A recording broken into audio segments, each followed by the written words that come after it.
Welcome to the channel students. तो इस video में हम लोग ऑर्गेनिक केमिस्ट्री में से जितनी भी इंक्रीजिंग डिक्रीजिंग ऑर्डर्स या फिर arrange in the following order, ये वाली कुछ प्रॉब्लम्स आती हैं जो कि रिलेटेड होती हैं acidic strength, basic strength, boiling point, solubility, reactivity, वो सभी आपकी इस वीडियो में होने वाली हैं। तो इस वीडियो को ध्यान से सुनना आपके एग्जाम के लिए बहुत ही इंपॉर्टेंट रहने वाली है। तो हमारा सबसे पहला आता है इसमें कि haloarenes are less reactive than the haloalkanes. ठीक है, towards the nucleophilic substitution reaction. ठीक है, न्यूक्लियोफिलिक सब्स्टिट्यूशन रिएक्शन में जो हेलो अरीन्स होते हैं, यानी कि जैसे कि क्लोरोबेंजीन वगैरह हो गया, इनकी रिएक्टिविटी लो होती है देन दी हेलो अल्केन्स, जैसे कि साइक्लोहेक्साइल क्लोराइड हो गया या फिर कोई भी एलिफेटिक है यहाँ पर हलाइड हो। ठीक है, इसका रीजन आप लोग यहाँ पर दो याद रख सकते हैं। First one is the partial double bond character between the CCl bond and second is the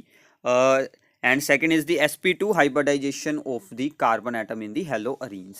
Therefore chlorobenzene की रिएक्टिविटी लो होती है देन दी जो भी यहाँ पर हेलो अल्केन्स होंगे उनके मुकाबले। ठीक है, तो ये भी आपको पूछा जा सकता है। तो आगे चलते हैं। इसके बाद आता है कि अगर हम क्लोरोबेंजीन के साथ कोई इलेक्ट्रॉन विदड्रॉइंग ग्रुप जोड़ देते हैं, जैसे कि NO2 हो गया, CN ग्रुप हो गया या फिर COOH ग्रुप हो गया एट दी ऑर्थो और पैरा पोजीशन, देन उनकी reactivity towards the nucleophilic substitution वो इंक्रीज हो जाती है।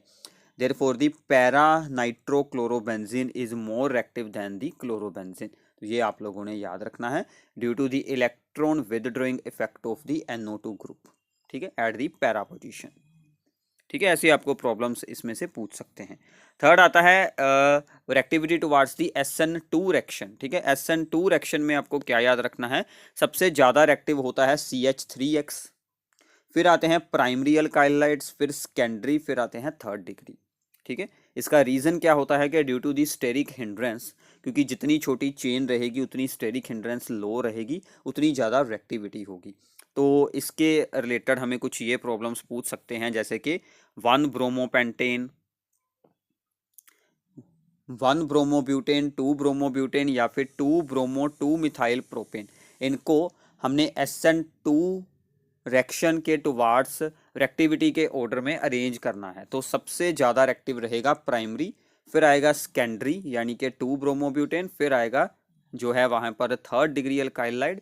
तो ऐसे आप इनको अरेंज कर सकते हैं, primary, secondary, third degree. Primary की रिएक्टिविटी SN2 के लिए सबसे ज़्यादा रहती है। ठीक है भी। इसके अलावा है कि अगर कुछ ऐसा हो कि चेन सेम हो, जैसे कि यहाँ पर दो कार्बन सभी ही प्राइमरी हैं, बट यहाँ पर हेलोजन अलग अलग जुड़े हैं, यहाँ पर आयोडीन है, यहाँ पर ब्रोमीन है, यहाँ पर क्लोरीन है, then iodine is the better leaving group than the bromine and bromine is better than chlorine. तो इसका मतलब आयोडीन वाले की रिएक्टिविटी सबसे हाई, फिर ब्रोमीन, फिर आएगा क्लोरीन। ठीक है, इसके अलावा है अगर कुछ ऐसा हो कि जिस C के साथ हेलोजन जुड़ा है वो तो प्राइमरी है, ठीक है, यहाँ पर भी सेम है, तो फिर हमें क्या करना है, फिर उससे जो अगला कार्बन एटम है हमें उसको चेक कर लेना है। इस यहाँ पर उससे अगला कार्बन एटम भी प्राइमरी है, बट यहाँ पर उससे अगला कार्बन एटम सेकेंडरी है। सो देयरफॉर इसकी रिएक्टिविटी ज़्यादा रहेगी, क्योंकि इसमें स्टेरिक हिंड्रेंस डिक्रीज हो जाएगी। ठीक है, ऐसी प्रॉब्लम भी आपको पूछ सकते हैं। तो ये हो गई SN2 की रिएक्टिविटी। अब आते हैं यहाँ पर रिएक्टिविटी टुवार्ड्स दी SN1 रिएक्शन। SN1 में क्या होता है, कार्बोकटायन की फॉर्मेशन होती है। So therefore according to the stability of the carbocation, तो सबसे ज़्यादा रिएक्टिव रहेंगे यहाँ पर थर्ड डिग्री, फिर आएंगे सेकेंडरी, फिर प्राइमरी, और फिर आएगा CH3X मिथाइल हैलाइड्स। क्लियर है। तो ऐसी भी आपको फॉर्म पूछी जा सकती है, बॉन्ड लाइन स्ट्रक्चर दी होती है। ठीक है, तो इससे आप लोगों ने क्या आइडिया रखना है कि जितने भी यहाँ पर ये कॉर्नर एटम है, जैसे कि 1 2 3 4 एंड 5, इन सभी जगह पर कार्बन एटम होते हैं। तो आप ऐसे इसकी चेन ओपन कर कर बना सकते हैं। तो यहाँ पर अगर हम इस कार्बन एटम को हैं यहाँ पर देखते, जिसके साथ Cl जुड़ा है, ये क्या है, ये सेकेंडरी है, क्योंकि इसके साथ दो बॉन्ड्स बने हैं, एक इस साइड पर और एक इस साइड पर। Therefore it is the secondary carbon atom. ठीक है, इसको आप लोगों ने चेक करना है। ये वाला जो है, इसके एक बॉन्ड इस तरफ है, एक बॉन्ड इस तरफ है, therefore it is a secondary. तो ये वाला जो है, ये यहाँ पर है थर्ड डिग्री, इसके साथ जुड़े हैं 3 alkyl group. So therefore third degree की रिएक्टिविटी SN1 में ज़्यादा रहती है, therefore this is our answer. ठीक है, तो ऐसे ही आगे है बोन लाइन स्ट्रक्चर आपको बनाकर दी हुई है, ये है प्राइमरी, ये है सेकेंडरी, तो सेकेंडरी वाला ज़्यादा रिएक्टिव रहेगा। आल्सो SN1 में जो बेंजाइल क्लोराइड्स होते हैं वो ज़्यादा रिएक्टिव रहते हैं देन दी सिंपल एलिफेटिक हलाइड्स। ठीक है, क्योंकि बेंजाइल क्लोराइड का अगर हम कार्बोकटायन बनाते हैं, CH2 पर पॉजिटिव चार्ज बनता है बेंजीन के साथ, तो वो रेजोनेंस के साथ स्टेबलाइज हो जाता है, इसके कारण इसकी ज़्यादा रिएक्टिविटी रहती है। क्लियर है। फिर आती है आगे भी beta elimination reaction. Beta elimination यानी कि डीहाइड्रोहेलोजिनेशन। इसमें आप लोगों ने याद रखना है कि जो अल्कीन यहाँ पर मोर अल्काइलेटेड होगा, जिसके साथ ज़्यादा अल्काइल ग्रुप जुड़े होंगे, वो ज़्यादा स्टेबल होता है। ये होता है सेट-ज़ेफ रूल, इसको बोलते हैं Saytzeff rule. More alkylated double bond यानी कि alkene, greater is the ease of formation. तो यहाँ पर हमें कंपाउंड दिए गए हैं 2 bromo 2 methyl butane, 2 bromopentane and the 1 bromopentane. इनको हमने अरेंज कर दिया है। अब देखिए 2 ब्रोमो 2 मिथाइल ब्यूटेन की स्ट्रक्चर कुछ ये वाली है। अगर हम यहाँ से हेलोजन रिमूव करते हैं, डीहाइड्रोहेलोजिनेशन एलिमिनेशन में एक हेलोजन जाएगा और साथ वाले कार्बन में से हाइड्रोजन जाएगा, तो यहाँ पर बन जाएगा डबल बॉन्ड। अब इसके आसपास हैं टोटल 3 अल्काइल ग्रुप, इसलिए इसकी ईज ऑफ फॉर्मेशन सबसे ज़्यादा रहेगी। तो जो है यहाँ पर 2 ब्रोमोपेंटेन, यहाँ से हेलोजन जाएगा, यहाँ से हाइड्रोजन जाएगा, तो डबल बॉन्ड यहाँ पर बन जाएगा। तो इसके साथ 2 अल्काइल ग्रुप हैं, इसकी ईज ऑफ फॉर्मेशन थोड़ी सी डिक्रीज हो जाएगी, ऐसे ही इसकी सबसे लो हो जाएगी। क्लियर है। तो जो भी एलिमिनेशन रिएक्शन है उसमें आप लोगों ने ये चेक करना है कि कौन ज़्यादा अल्काइलेटेड यहाँ पर अल्कीन्स बनाता है, उसकी ईज ऑफ फॉर्मेशन सबसे ज़्यादा रहने वाली है। क्लियर है अभी। तो आगे चलते हैं decreasing order of the boiling points. तो बॉइलिंग पॉइंट में तो सिंपल है, ब्रोमोफोम, डाईब्रोमोमीथेन, ब्रोमोमीथेन एंड क्लोरोमीथेन।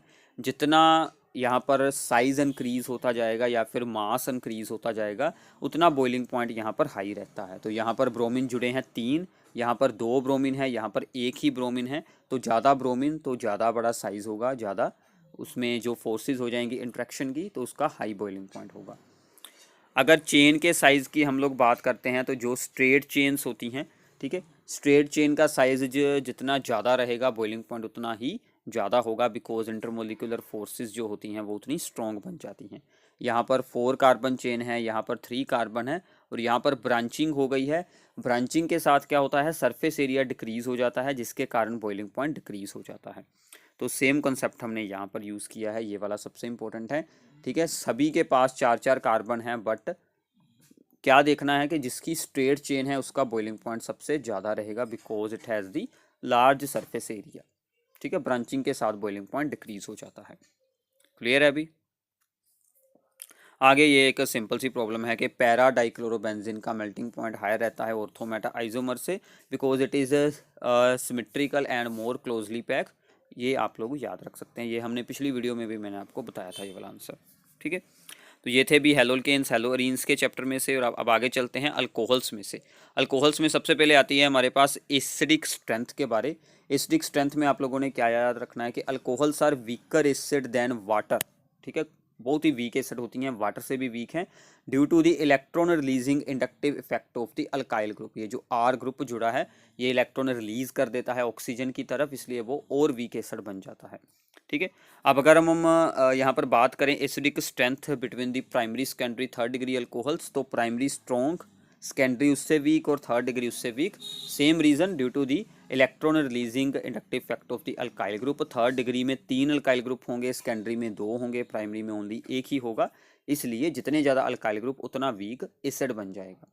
ठीक है, फिर बात आती है फिनोल्स की। Phenols are more acidic than alcohols, ये एग्जाम में बहुत बार पूछा गया है। ठीक है, फिनोल अल्कोहल से स्ट्रॉन्ग एसिड क्यों है?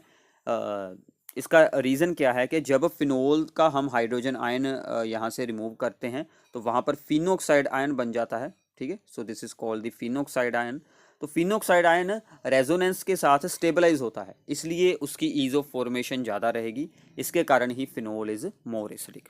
अगर हम अल्कोहल्स में बात करें तो वहाँ पर अल्कोक्साइड आयन बनता है, उसमें ऐसी कोई रेजोनेंस स्टेबलाइजेशन होती नहीं, therefore it is a weak acid.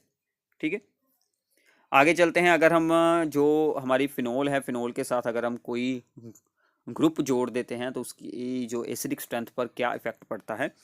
अगर हम कोई इलेक्ट्रॉन विदड्रॉइंग ग्रुप जोड़ते हैं जैसे NO2 तो वो एसिडिक स्ट्रेंथ को इंक्रीज करता है, बट पैरा पोजीशन पर सबसे ज़्यादा इंक्रीज करेगा, उससे कम ऑर्थो पर, फिर मेटा पर और फिर सिंपल फिनोल। ठीक है, तो ये हो गई हमारी पैरा नाइट्रोफिनोल, ये सबसे ज़्यादा एसिडिक रहेगी इनके बीच में से। क्लियर है। अगर हम जोड़ दें कोई इलेक्ट्रॉन डोनेटिंग ग्रुप जैसे कि CH3, ठीक है, तो उसके साथ जो एसिडिक स्ट्रेंथ है वो डिक्रीज हो जाएगी। तो फिनोल, फिर आ गया हमारे पास मेटाक्रेसोल, फिर पैराक्रेसोल, और ऑर्थो वाली सबसे वीक हो जाएगी क्रेसोल, मतलब कि फिनोल के साथ जुड़ा है CH3। ठीक है, तो बाकी मैंने ऑर्थो बनाई है, आप लोग पैरा और मेटा की स्ट्रक्चर्स खुद बना सकते हैं, सेम बनने वाली हैं। ठीक है, इसके अलावा और कुछ ऑर्डर्स हैं यहाँ पर, जैसे कि प्रोपेन 1 ओल, उसके बाद आता है 4-मिथॉक्सीफिनोल, क्योंकि phenol is more acidic than the alcohols, than the aliphatic alcohols, तो 4-मिथॉक्सीफिनोल उससे ज़्यादा एसिडिक रहेगी। मिथॉक्सी जुड़ा है, methoxy is also electron releasing group, इसलिए फिनोल से वीक एसिड है। उसके बाद आ जाएगा फिनोल, उसके बाद आ जाएगा जिसके साथ NO2 जुड़ा है। जितने ज़्यादा NO2 ग्रुप होंगे उतना स्ट्रॉन्ग एसिड बन जाएगा। अगर 2 NO2 ग्रुप हो गए और स्ट्रॉन्ग, अगर 3 NO2 ग्रुप हो गए तो सबसे स्ट्रॉन्ग एसिड होगी 2,4,6 ट्राई नाइट्रोफिनोल। ठीक है, that is the picric acid. फिर आता है increasing order of the boiling points, तो बॉइलिंग पॉइंट्स में अल्केन्स का बॉइलिंग पॉइंट सबसे लो होता है, फिर ईथर आते हैं, फिर एल्डिहाइड्स होते हैं, फिर अल्कोहल्स हैं, और सबसे ज़्यादा कार्बोक्सिलिक एसिड रहते हैं। आपको कोई एग्जांपल्स दी जा सकती हैं, इनके नोट्स बना लें भी, साथ साथ में आपको याद हो जाएगा अच्छे से। तो फिर आते हैं मीथेनॉल, इथेनॉल एंड प्रोपेन 1 ओल। जितना चेन का साइज आएगा, यहाँ पर 1 कार्बन, 2 कार्बन, 3 कार्बन, चेन का साइज इंक्रीज होगा, बॉइलिंग पॉइंट इंक्रीज होगा। 4 कार्बन, ये है ब्रांच वाली ब्यूटेन 2 ओल, 4 कार्बन की स्ट्रेट चेन ब्यूटेन 1 ओल और पेंटेन 1 ओल। ठीक है, तो ऐसे इनके बॉइलिंग पॉइंट इंक्रीज होते रहेंगे। इसके बाद आते हैं important orders from the chapter aldehydes and ketones. तो सबसे पहले आता है न्यूक्लियोफिलिक एडिशन रिएक्शन। ठीक है, तो न्यूक्लियोफिलिक एडिशन रिएक्शन में आप लोगों ने क्या याद रखना है कि कीटोन्स की रिएक्टिविटी लो रहती है। ठीक है, तो due to the electron releasing effect of the alkyl group, क्या होता है कि जो यहाँ पर एल्डिहाइड्स हैं उनकी रिएक्टिविटी ज़्यादा रहेगी दैन द कीटोन्स, और एल्डिहाइड्स में भी सबसे ज़्यादा रिएक्टिव होगा फॉर्मेल्डिहाइड, क्योंकि उसके पास कोई अल्काइल ग्रुप यहाँ पर है नहीं। कोई स्टेरिक हिंड्रेंस बिल्कुल नहीं होगी, कोई इलेक्ट्रॉन रिलीजिंग इफेक्ट नहीं है। तो formaldehyde is the most reactive from the aldehydes. फिर आएंगे बाकी सभी एल्डिहाइड, फिर आएंगे कीटोन्स, क्योंकि उनके पास 2 अल्काइल ग्रुप हैं, जिसके कारण के कार्बोनाइल कार्बन का पॉजिटिव चार्ज डिक्रीज हो जाता है, इसलिए न्यूक्लियोफिलिक एडिशन में रिएक्टिविटी लो हो जाती है। Also benzaldehyde is less reactive than the normal aldehydes, तो बेंजल्डिहाइड की भी रिएक्टिविटी लो रहती है दैन दी एल्डिहाइड्स। ठीक है, due to the resonance the positive charge on the benzene decreases, resonance के कारण वो रिंग में से इलेक्ट्रॉन अपनी ओर खींच लेता है, तो पॉजिटिव चार्ज कार्बोनाइल कार्बन पर डिक्रीज हो जाता है। तो सिमिलरली हमने यहाँ पर कुछ और ऑर्डर्स आपके लिए बनाए हुए हैं, जैसे कि यहाँ पर acetaldehyde is more active than benzaldehyde, benzaldehyde आगे फिर more active than acetophenone that is the ketone, और कीटोन बाद में more active than the benzophenone. ये भी इंपॉर्टेंट ऑर्डर है, ये भी आपसे पूछ सकते हैं। ठीक है, फिर ऐसे ही अगर हम बेंजल्डिहाइड के साथ कोई इलेक्ट्रॉन विदड्रॉइंग ग्रुप जोड़ देते हैं, उसके साथ रिएक्टिविटी इंक्रीज हो जाएगी, क्योंकि CHO खुद इलेक्ट्रॉन अपनी ओर खींचेगा, NO2 भी अपनी ओर खींचेगा, तो वो CHO की ओर इलेक्ट्रॉन्स को जाने से रोक लेगा। फिर अगर इलेक्ट्रॉन रिलीजिंग ग्रुप होगा उसके साथ रिएक्टिविटी डिक्रीज होगी, और कीटोन्स से तो फिर भी एल्डिहाइड्स ऊपर ही रहने वाले हैं, कीटोन की सबसे वीक रहेगी, सबसे लो रहेगी। क्लियर है, ये कुछ ऑर्डर्स हैं, आप लोग इसको अंडरस्टैंड कर लें। ये थे न्यूक्लियोफिलिक एडिशन रिएक्शन की तरफ। ठीक है, फिर आते हैं acidic strength of the carboxylic acid. Carboxylic acids are acidic in nature because अगर हम उनका हाइड्रोजन आयन यहाँ से रिमूव करें तो क्या बनता है अभी, carboxylate ion. Carboxylate ion is resonance stabilized, जैसे कि फिनोल के केस में था। सिमिलरली आप इसमें भी याद रख सकते हैं, कार्बोक्सिलिक एसिड का हाइड्रोजन हटाकर जो आयन बनता है carboxylate ion, that is stabilized by the resonance effect, therefore these are acidic in nature. ठीक है, now carboxylic acids are more stronger acid than the phenol. Phenol से तो वो स्ट्रॉन्ग एसिड होती हैं बिकॉज इसमें 2 ऑक्सीजन एटम हैं जो चार्ज को डिस्पर्स करते हैं। फिनोल में एक ही ऑक्सीजन एटम होता है, यहाँ पर दो oxygen atom is the electronegative atom, so वो चार्ज को डिस्पर्स कर लेते हैं और कार्बोक्सिलेट आयन को मोर रेजोनेंस स्टेबलाइज बना देते हैं देन दी फिनोक्साइड आयन। ठीक है, फिनोल के कंपैरिजन में। अल्कोहल का तो चलो कोई कंपैरिजन ही नहीं होता इसके साथ, वो तो बहुत ही वीक एसिड है। ठीक है, फिर अगर हम कार्बोक्सिलिक एसिड के साथ कोई इलेक्ट्रॉन डोनेटिंग ग्रुप जोड़ देते हैं तो क्या होगा, तो उसकी एसिडिक स्ट्रेंथ डिक्रीज हो जाएगी। अगर हम कोई इलेक्ट्रॉन विदड्रॉइंग ग्रुप जोड़ते हैं जैसे कि क्लोरीन, ब्रोमीन, NO2, तो एसिडिक स्ट्रेंथ इंक्रीज हो जाएगी। For example this is the formic acid, ठीक है, with no alkyl group. Alkyl group acidic strength को डिक्रीज करते हैं because these are the electron releasing. तो एक C वाला अटैच किया तो डिक्रीज हो गई, 2 कार्बन वाला और डिक्रीज हो गई, सेकेंडरी ग्रुप अटैच किया तो और ज़्यादा डिक्रीज हो गई एसिडिक स्ट्रेंथ। फिर आती है बारी क्लोरीन की। क्लोरीन जितना यहाँ पर एसिडिक ग्रुप के पास जुड़ेगा उतनी स्ट्रॉन्ग एसिड बना देगा। यहाँ पर है उससे अगले ही कार्बन पर एक कार्बन छोड़कर और वीक हो गया, फिर एंड में चेन में लगाया और वीक हो गया, अगर ना लगाया हो तो वो सबसे वीक एसिड है। मतलब क्लोरीन के साथ जो एसिडिक स्ट्रेंथ वो स्ट्रॉन्ग एसिड और होता जाएगा, जितना पास जुड़ेगा उतना ज़्यादा स्ट्रॉन्ग एसिड बनेगा। ये बहुत इंपॉर्टेंट ऑर्डर है। फिर अगर हम हेलोजन्स में भी ज़्यादा इलेक्ट्रोनेगेटिव यानी कि फ्लोरीन जोड़ेंगे तो स्ट्रॉन्ग एसिड, क्लोरीन जोड़ेंगे तो वीक एसिड, ब्रोमीन का और वीक एसिड, आयोडाइड वाला सबसे ज़्यादा वीक एसिड। ठीक है, एक तो और ऑर्डर है कि formic acid is stronger acid than the benzoic acid and benzoic acid is stronger acid than the acetic acid. ठीक है, तो जो बेंजोइक एसिड है उसमें आप लोग रीज़न एक्सप्लेन कर सकते हैं कि इसमें जो C एटम है वो sp2 हाइब्रिडाइज्ड है, जिसके कारण कि वो यहाँ पर जो बाद में कार्बोक्सिलेट आयन बनता है उसको स्टेबलाइज कर देता है। ठीक है, तो ये वाले ऑर्डर्स भी आप लोगों ने याद रखने हैं। एक ये बहुत इंपॉर्टेंट है कि बेंजोइक एसिड के साथ अगर हम इलेक्ट्रॉन विदड्रॉइंग ग्रुप जोड़ते हैं तो वो एसिडिक स्ट्रेंथ को इंक्रीज करते हैं, इलेक्ट्रॉन डोनेटिंग ग्रुप वाला डिक्रीज करता है। ठीक है भी, तो NO2 ग्रुप वाला सबसे स्ट्रॉन्ग एसिड, फ्लोरीन उससे weak, without any alkyl group उससे वीक, एंड सबसे वीक होगा यहाँ पर एसिटिक एसिड। ठीक है, तो ये कार्बोक्सिलिक एसिड की एसिडिक स्ट्रेंथ के कुछ ऑर्डर्स हैं, प्लीज़ इन्हें नोट डाउन कर लें, आपको अच्छे से अंडरस्टैंड हो जाएगा। वीडियो को आप लोग दोबारा भी सुन सकते हैं। ठीक है, क्लियर है अभी? तो आगे चलते हैं। इसके बाद आती है basic character of the amines. तो अमाइंस का बेसिक करैक्टर क्या होता है कि अमाइंस अपने इलेक्ट्रॉन पेयर को डोनेट कर सकते हैं, therefore these show the basic character. ठीक है, तो बेसिक करैक्टर में आप लोगों ने याद रखना है कि एक होती है पीकेबी वैल्यू। पीकेबी वैल्यू मतलब क्या होता है, ये बेसिक स्ट्रेंथ के ऑपोजिट है।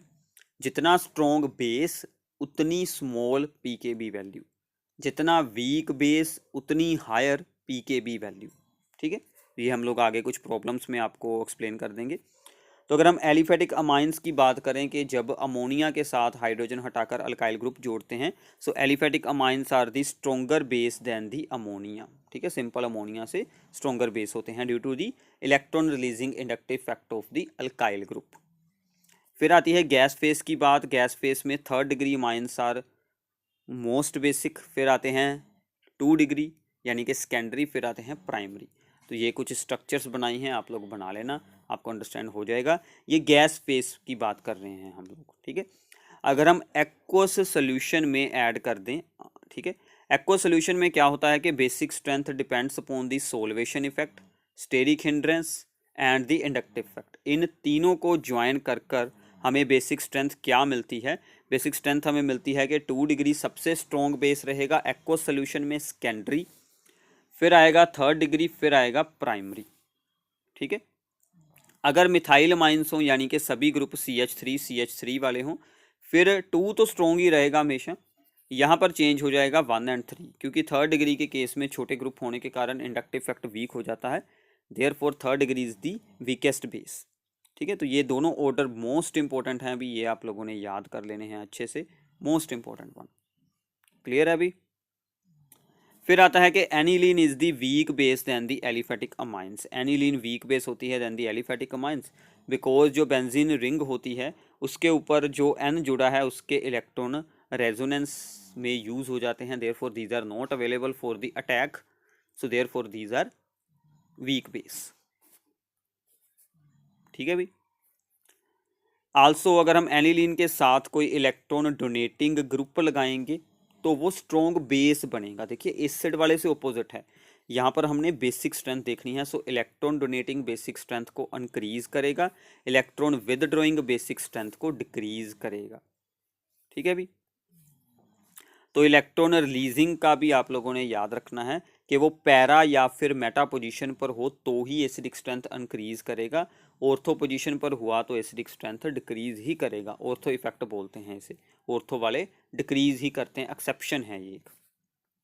ऐसे ही अगर आपके पास कुछ एरोमेटिक में हो सेकेंडरी थर्ड डिग्री, सॉरी ये वाला है यहाँ पर third degree, this is the secondary, this is the primary, इसमें नॉर्मल ही अप्लाई होगा कि थर्ड डिग्री स्ट्रॉन्ग बेस, फिर 2 डिग्री, फिर 1 डिग्री।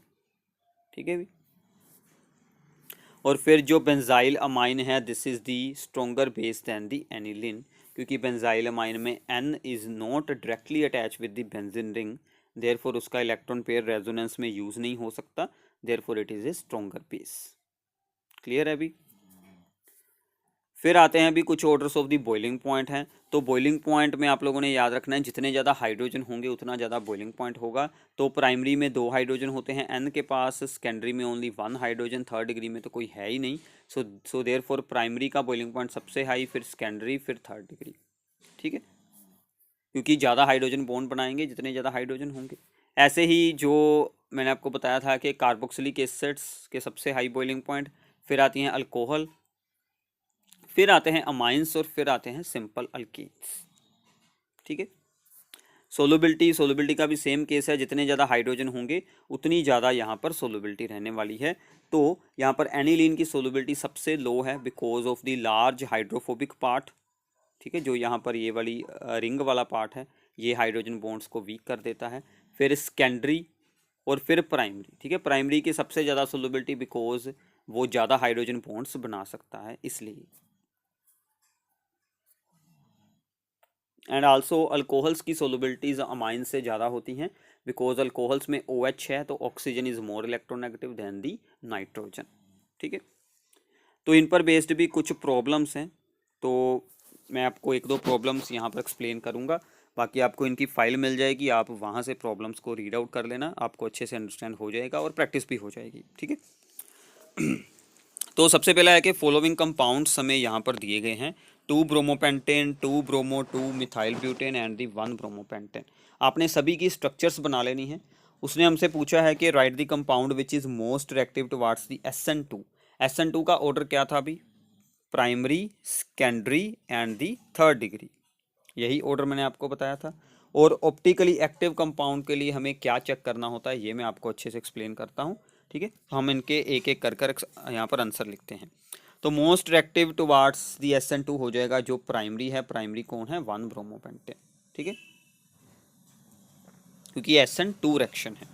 फिर आ गया ऑप्टिकली एक्टिव। ऑप्टिकली एक्टिव वो कंपाउंड होता है जो अपनी मिरर इमेज पर नॉन सुपर इम्पोजेबल हो, एक ये चेक कर सकते हैं। सेकंड पॉइंट क्या है कि आप लोग उसमें एक ऐसा कार्बन एटम देखें जो कि कायरल हो, यानी कि स्टीरियो सेंटर हो। अगर उस मॉलिक्यूल के पास कोई ऐसा कार्बन एटम है जिसके साथ 4 डिफरेंट ग्रुप्स जुड़े हैं then it is the chiral carbon and this molecule is the optically active. तो हमने क्या चेक किया, ये जो C एटम है इसकी इसकी इस साइड पर हाइड्रोजन, इस साइड पर CH3, और इन सभी को जोड़ लें तो ये क्या बन जाएगा, C3H7।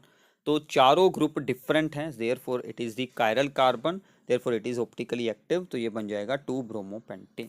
अगर किसी कार्बन पर दो ग्रुप सेम जुड़े हैं तो वो कायरल बिल्कुल नहीं हो सकती, आपको सभी चेक करने पड़ेंगे। ठीक है भी। फिर आगे आ जाता है कि most reactive towards the beta elimination reaction. मैंने आपको बताया था सेड्स-एफ रूल है एक। सेड्स-एफ रूल हमें क्या कहता है कि more alkylated alkene is more stable. So 2 bromo 2 methyl butane यहाँ पर सबसे ज़्यादा अल्काइलेटेड अल्कीन बना सकता है। यहाँ से ब्रोमीन, यहाँ से जाएगा एक हाइड्रोजन, तो यहाँ पर बन जाएगा डबल बॉन्ड। तो यहाँ पर कितने अल्काइल ग्रुप्स जुड़े हैं, 3 अल्काइल ग्रुप्स हैं, इसलिए ये सबसे ज़्यादा रिएक्टिव रहेगा towards the beta elimination reaction. ठीक है, तो ऐसे आपको प्रॉब्लम एग्ज़ाम में पूछी जाती हैं। तो ये कुछ और प्रॉब्लम SN2 SN1 की मैंने आपको एक्सप्लेन किए हैं सभी ऑर्डर, तो ये आप लोगों ने खुद सोल्व कर लेनी है, ठीक है। तो ये SN1 की प्रॉब्लम है। जैसे ये वाली प्रॉब्लम काफ़ी इम्पोर्टेंट है कि ये जो बेंजाइल क्लोराइड है इसकी रिएक्टिविटी SN1 में ज़्यादा रहती है, बिकॉज इसका जो बनता है कार्बोकटायन वो रेजोनेंस के साथ स्टेबलाइज हो जाता है, ठीक है। तो ऐसे आप लोग इसे एक्सप्लेन कर सकते हैं। आंसर भी साथ में ही दिए हुए हैं, आप लोग चाहे तो वीडियो को रोक कर या फिर इसकी आपको मैं फाइल एक प्रोवाइड करवा दूंगा, तो आपको वहाँ से पता चल जाएगा। ये हमने जो अभी अभी रीड किए थे फिनोल वाली प्रॉब्लम, वो भी आपको एग्ज़ाम में पूछ सकते हैं, ठीक है।